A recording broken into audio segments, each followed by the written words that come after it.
Good evening and welcome. I'm Selena Mead with the VSB TV 11 Evening News on this Friday, June the 13th. In our top story, Her Majesty the Queen has named 4 Bermuda residents, including a former premier, in her birthday awards. VSB News' Brian Darby has the details. Former Premier Paula Cox has been awarded the Commander of the British Empire insignia in Her Majesty the Queen's birthday honours, announced this evening by Buckingham Palace.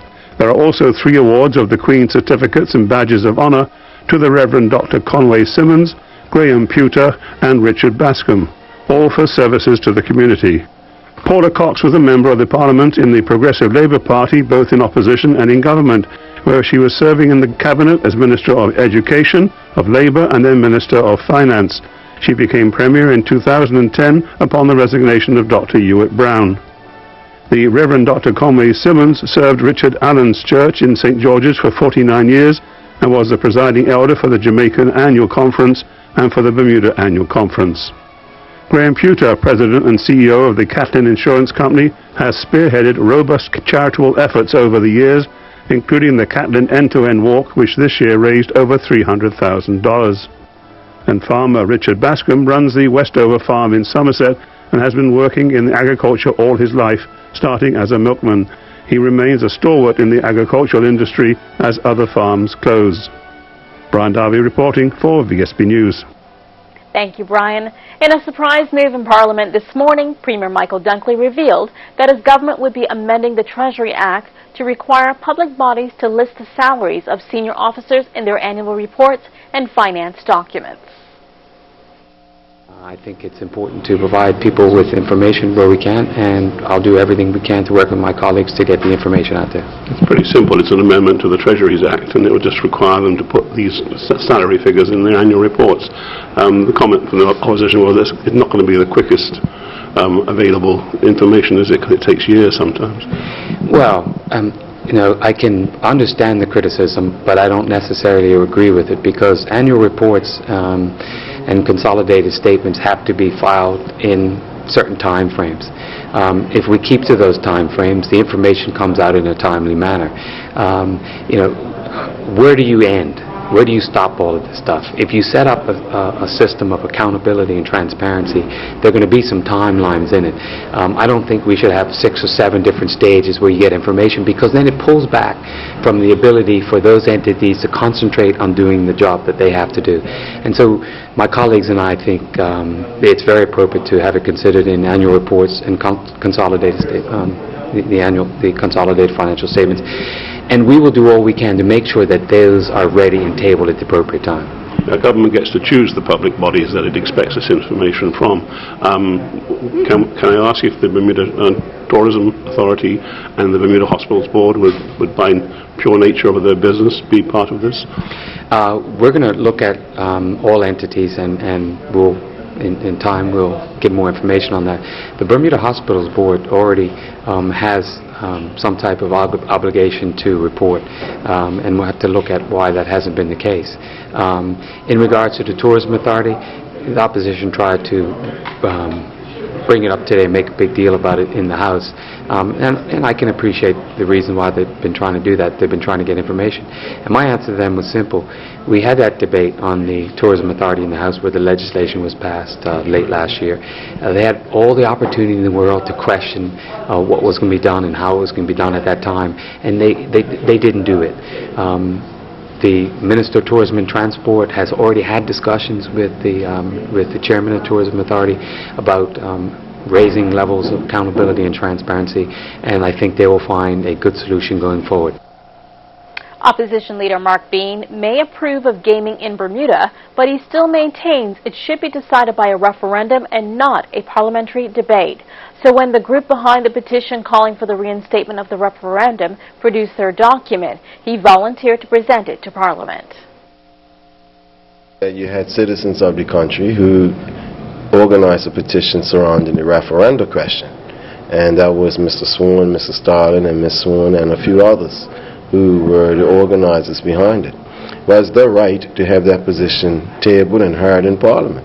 And so they approached myself as opposition leader and asked if it can be tabled, and absolutely, that's their democratic right, and we serve the people, and so we're just carrying out our responsibility. And you know, it was 2,500 names. That's pretty good, isn't it? Yeah, it's pretty good. Of course, it's pretty good. But again, you know, the current premier is just continuing on from the last premier, almost as if he is the one running the show all this time.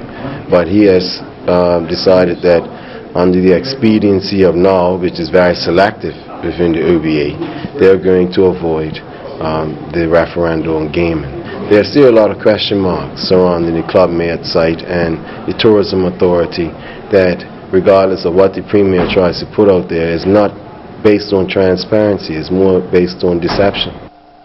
Attorney General Trevor Moniz, a self-confessed campaigner for the rights of overseas residents for 22 years, explained to Parliament today why government has decided to challenge the ruling of the Chief Justice, which has opened a loophole in the legislation denying the granting of citizenship to Bermuda's PRC community.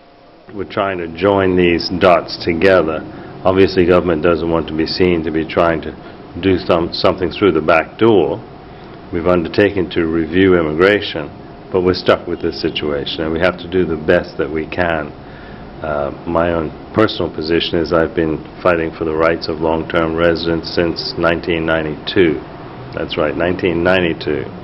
So, you know, we not only have moral obligations towards long-term residents, but also obligations under the European Convention on Human Rights. We have obligations to long-term residents.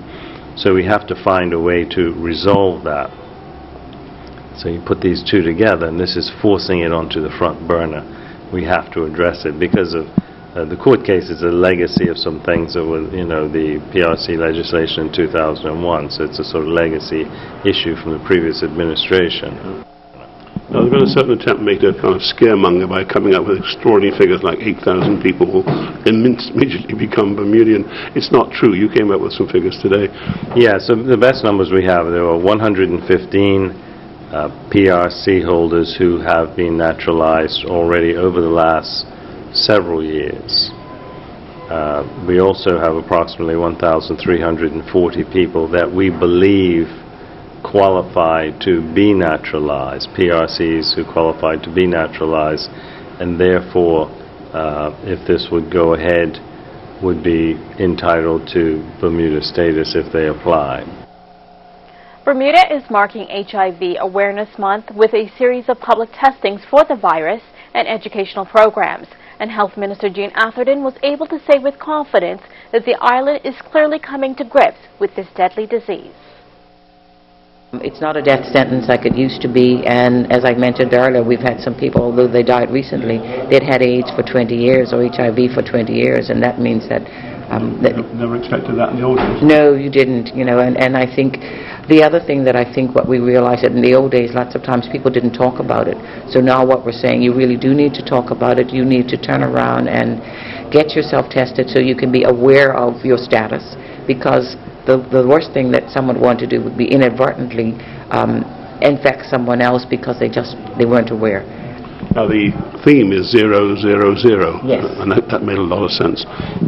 Well, I mean, obviously 0 from the point of view of trying to make sure that the expansion, we'd like to eliminate it totally, 0.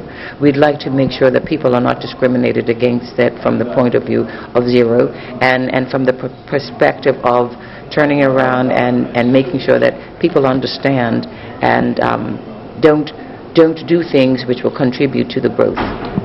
The figures you did give were that we haven't gone over 10 new cases for the last 3 years. That's stunning. Yes, and I think that is a testament to a combination of those persons who do have it now being responsible, and they're talking to their family, their friends, talking to the people that their loved ones, and at the same time the community doing what we're doing. And still ahead is Valentina with a preview of the weather. Thank you, Selena. Warm and humid. Let's take a look at the radar. Mostly clear. Stay tuned and learn about our photo winner of the week. The weather radar picture provided courtesy of the Ministry of Transport on VSB TV 11. You can count on us. Bermuda-grown red potatoes, only $4.69 for a 5-pound bag. Great on the grill, fresh Purdue chicken thighs, only $1.99 per pound. Kellogg's Corn Pops, Fruit Loops, and Applejack cereal, only $4.99 for a 21-ounce box. Brush on the Best Kraft Barbecue Sauce 18-ounce bottle, only $1.69. Save $1.71 on Libby's regular mayonnaise, 30-ounce jar, only $4.09. All stores open until 10 p.m. for your shopping convenience. You can count on us. Laugh. Learn. Love. Life on Logic TV is that much better. Logic TV bundles include Internet plus access, high-definition TV, and home phone, starting at $179 with a free install. LOL. Enjoy life on Logic TV. Now at Big Savings Zone, there's the Kids Zone. See the latest bedroom ideas for tots to teens. There's a large selection of beds, bedding, all kind of furniture designed especially in mind for your child. And see the array of accessories for all ages. Big Savings Zone is the home of Ashley Furniture and Serta Mattresses in Bermuda. And the Kids Zone is only at Big Savings Zone at the end of Stocks Road, St. David's.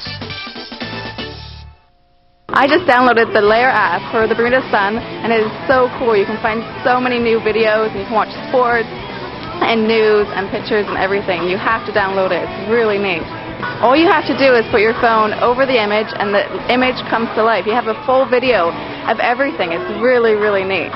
Yes, I just downloaded the Layer, and it works pretty good. I think it's great. I've never seen anything like it. It was unbelievable. Yes, I tried the app this morning, and I think it's great. The Ministry of Community, Culture and Sports presents Our National Heroes. Labor leader Dr. Edgar Fitzgerald Gordon is a national hero of Bermuda. Born in Trinidad in 1924, he came to Bermuda as a doctor. When black Bermudian workers on the U.S. base got less pay than American workers, Gordon organized a strike.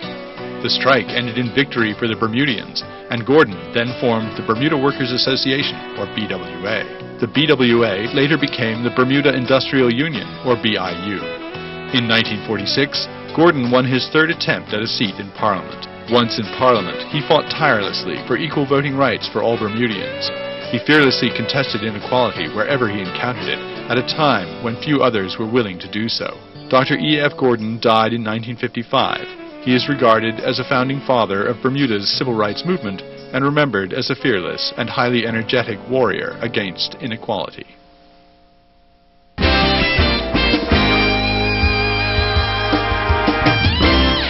And welcome back to VSB TV 11. A comprehensive look at how we protect our endangered and significant species of flora and fauna has been incorporated in a bill that Environment Minister Jean Atherton piloted through Parliament today without any opposition from any quarter.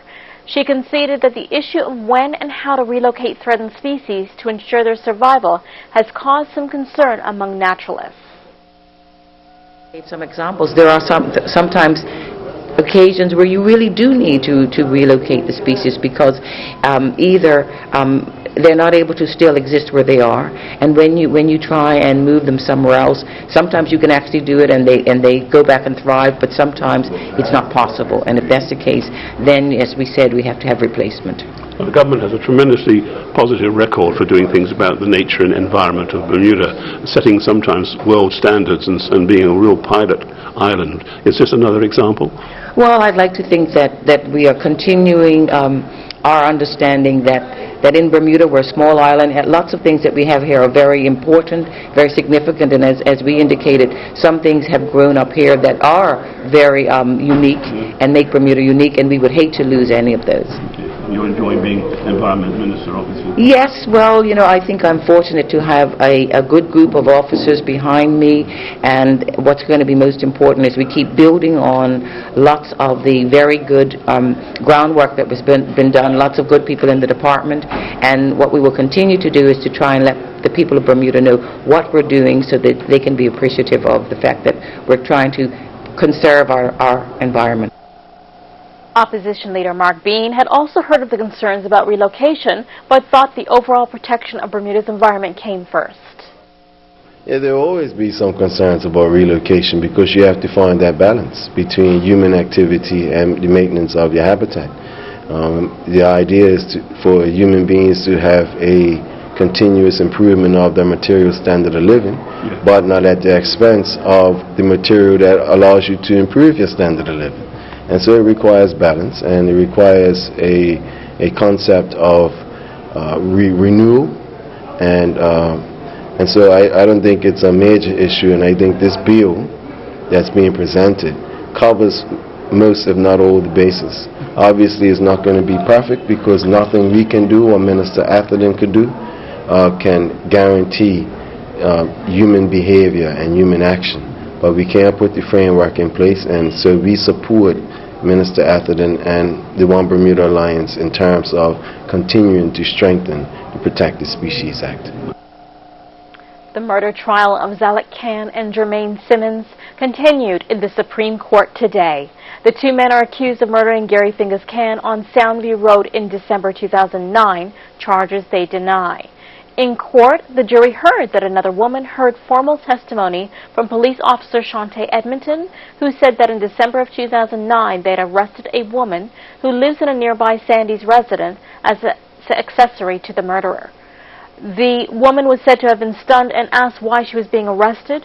The officer then informed her they would need to search her home, at which point the woman eventually and reluctantly handed over her house keys. Upon searching the residence, the officer seized a BlackBerry Curve cell phone, which they then gave over to Robert Goodchild, who works as a police computer forensic examiner. Mr. Goodchild proceeded to extract all of the information on the cell phone, including text, videos, photos, call history, and voice notes. Next week, it is expected that the jury may hear and see what information was on the cell phone. The case continues.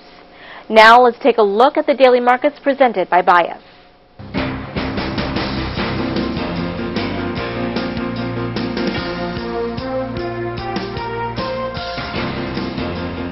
Here are the daily markets presented by Bias.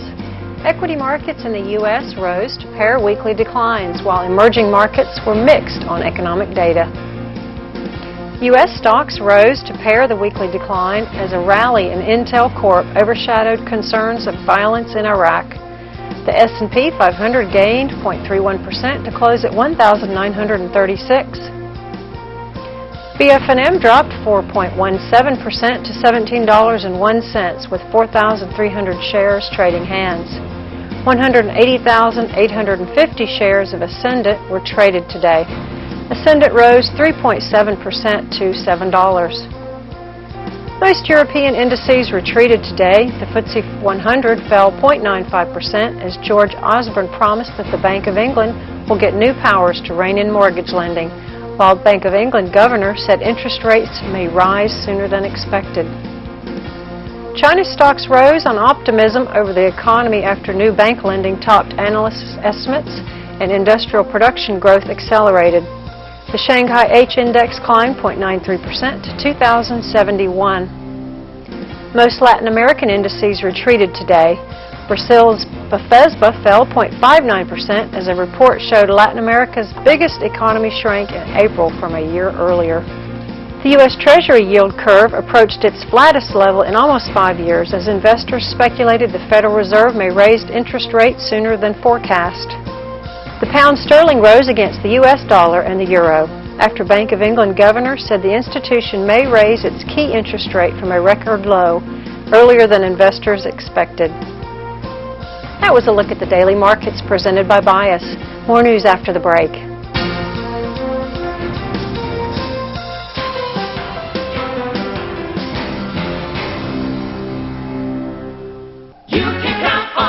Save $1.10 per 1 pound package of Bar-S hot dogs, only $1.09. Save $3 each on whole seedless watermelons, only $12.99 each. Save $1.45 on Hunt's Ketchup, 35-ounce bottle, only $1.99. The Snack for Life, the yogurt, all varieties, only $1.09 for a 6-ounce tub. Regular or Diet Coca-Cola soda, only $3.49. All stores open until 10 p.m. for your shopping convenience. Copyfax is Bermuda's authorized Samsung dealer. See a large range of Samsung color and black and white multifunctional machines, printers, scanners, faxes, and copiers, and all net workable. Copyfax has Samsung machines suitable for home, office, or any size business in an A4 format, taking up less room than other similar equipment. and replacement supplies are in stock for all of their Samsung products. Affordable shopping at Copyfax Limited, where service comes first. Do you know your rights as a consumer? Visit the Consumer Affairs website to find out how to hire a contractor, how to buy and maintain your vehicle, information on buying secondhand goods, tips for seniors and teens, personal finance tips, product recall information, to file a complaint with Consumer Affairs. For the latest consumer news and much more, visit ca.gov.bm. If you've been the victim of an uninsured or hit-and-run driver, your medical and other expenses may not be covered by your insurance. The good news is, there is coverage. The Motor Insurers Fund can provide you with compensation to help you through the crisis, whether suffering from physical injury, loss of wages, or extra expense incurred as a result of your injuries. For further information about the Motor Insurers Fund, visit mif.bm or call 505-8555. The Motor Insurers Fund, assurance after the unexpected. Help build a lasting legacy with the Bermuda Hospital's Charitable Trust. Support our hospital by purchasing a 4x8-inch brick for the Legacy Walkway. Your engraved brick will be predominantly featured outside the new acute care wing.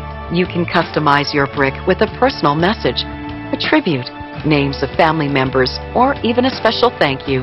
Call 295-2428 or visit bhct.bm to make arrangements for your legacy brick today. Looking for a new workout? Need to lose weight? Move more, Bermuda, and dance it off with us at Bermuda Jazzercise with Valentina. You've seen us on Facebook, and your friends have told you you've got to try it. Well, now is the time. Check out our Facebook page, Bermuda Jazzercise with Valentina, or simply drop in at 5:30 any Monday or Tuesday at St. Andrew's Church Hall in Hamilton, across from HSBC Bank on Church Street. Come on down, get healthy, and have fun with us at Bermuda Jazzercise with Valentina.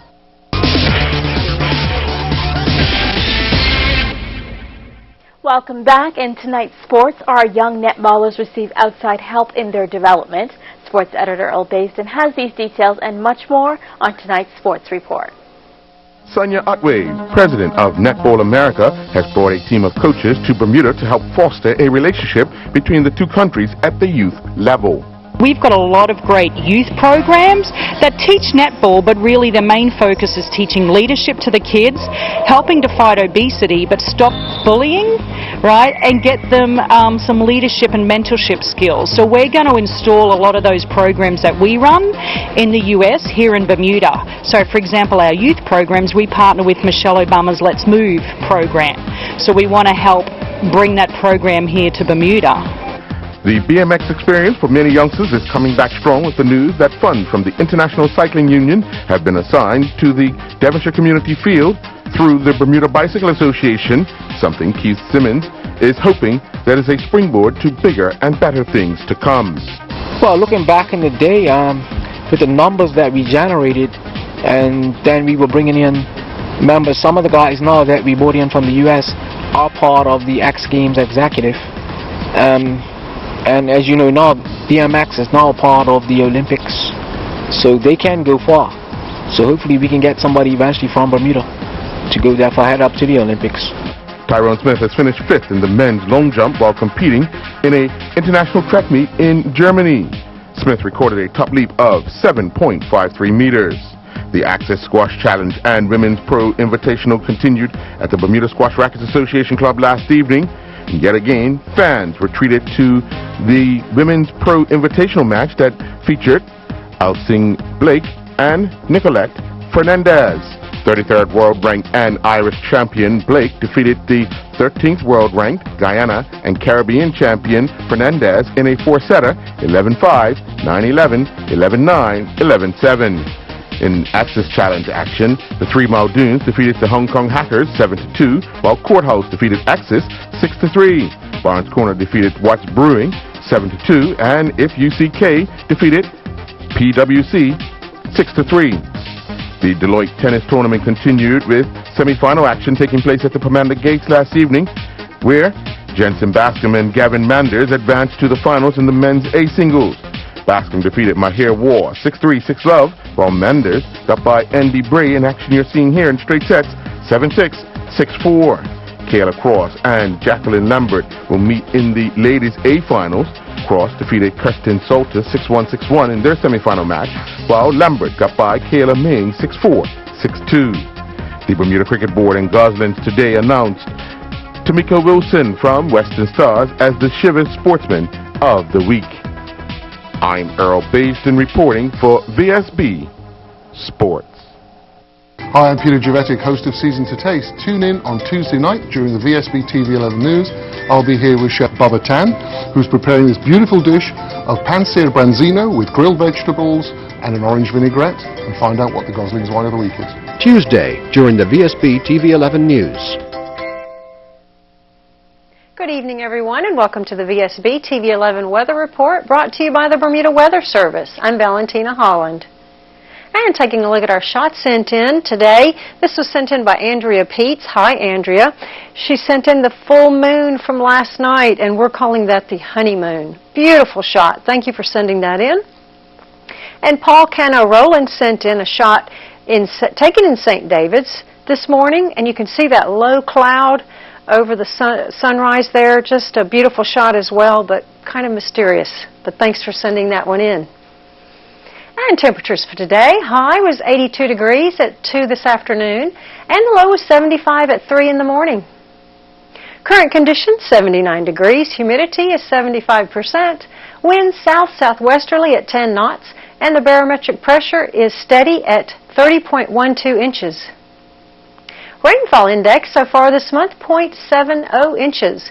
Total for the year, 24.77, and normally we would see 23.56 inches. And taking a look at the satellite, humid conditions continue tonight as southwesterly flow draws in warm tropical moisture.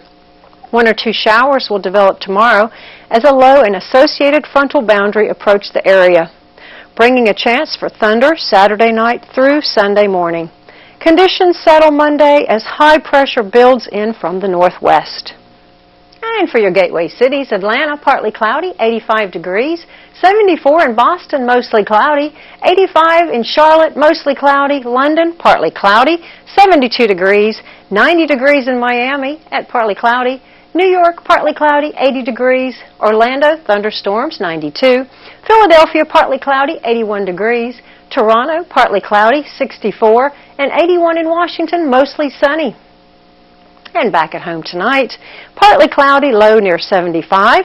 Winds south-southwesterly, 8 to 12 knots.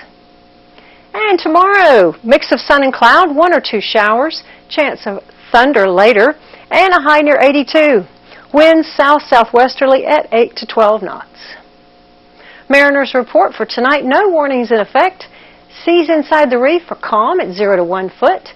Seas outside are 2 to 3 feet, and sea surface temperature is 78 degrees. Mariners report for tomorrow, no warnings in effect. Seas inside the reef are calm again at 0 to 1 foot. Seas outside are 2 to 3 feet. High tide is at 10:05 a.m. Low tide at 4:09 p.m. And for your 5-day forecast, on Sunday, sunny periods with a shower or 2, chance of thunder early, high near 81. And on Monday for the holiday, we're going to see a nicer weather, mix of sun and cloud, high near 79. Tuesday, partly cloudy, high near 78. Wednesday, mix of sun and cloud, and 80. And for our photo winner of the week, Liz Council sent in this shot. What a beautiful shot taken in Warwick. And we will be in touch with you to collect your prize for a dinner for 2. Thank you for joining us tonight, and thank you to our meteorologist at the Bermuda Weather Service, Robert Howlett. Have a wonderful holiday weekend. We at VSB TV 11 would like to wish you a safe and wonderful weekend. Good night, Bermuda. Wardrobe and makeup for Valentina Holland, provided by Gibbons Company.